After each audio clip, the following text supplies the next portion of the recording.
Progress from lower energy level to higher energy level. इसका मतलब क्या हुआ कि पहले लोअर एनर्जी लेवल के ऑर्बिटल्स भरेंगे, फिर उसके बाद हायर एनर्जी लेवल का ऑर्बिटल भरेगा।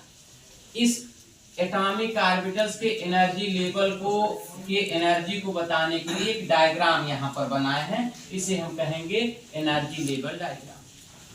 यहाँ पर देखिएगा, सबसे पहले इलेक्ट्रॉन 1s में भरेगा, 1s में भरने के बाद 2s में, 2s के बाद 2p, 2p के बाद 3s, 3s के बाद 3p, 3p के बाद 4s, फिर 3d, 4p, 5s, 4d, 5p, 6d, फिर इसके बाद 4f, 5d, 6p, 7s।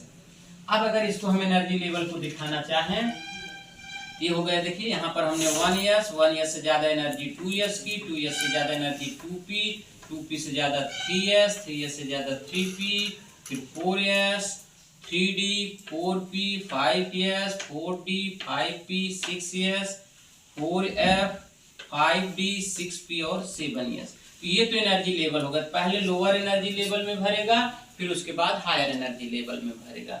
और ये भी है कि अबाव का जो मतलब होगा, अबाव का मतलब होता है बिल्डअप, और बिल्डअप का मतलब हो इलेक्ट्रॉन जो भरेंगे एटॉमिक ऑर्बिटल्स में, इसलिए अबाव नियम को हम बिल्डिंग अप प्रिंसिपल भी, अबाव प्रिंसिपल को बिल्डिंग अप प्रिंसिपल भी कहते हैं। कि जिसका n+l वैल्यू लोअर होगी, यदि किसी भी एटॉमिक और किसी भी ऑर्बिटल्स की n+l वैल्यू लोअर है, इसका मतलब ये हो गया कि वो लोअर एनर्जी लेवल का ऑर्बिटल है। तो जिसका n+l की वैल्यू कम होगी, वो इलेक्ट्रॉन पहले भरेगा, फिलअप फर्स्ट।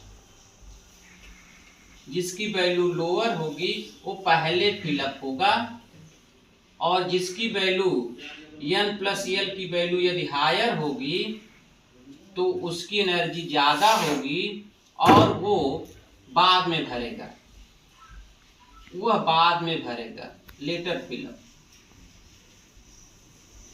अच्छा, दूसरी बात ये मान लेते हैं, जैसे अब एग्जाम्पल ले लेते हैं। एग्जाम्पल मान लीजिए हमारे पास 3p है और 4s है, या 3s है, 3d है। इन दोनों में 3p और 3d में यहाँ पर इसके लिए n+l की वैल्यू 3 + 1 = 4, और यहाँ पर वैल्यू हुई 3 + 2 = 5। तो यहाँ पर इसकी एनर्जी लोअर हो गई और इसकी एनर्जी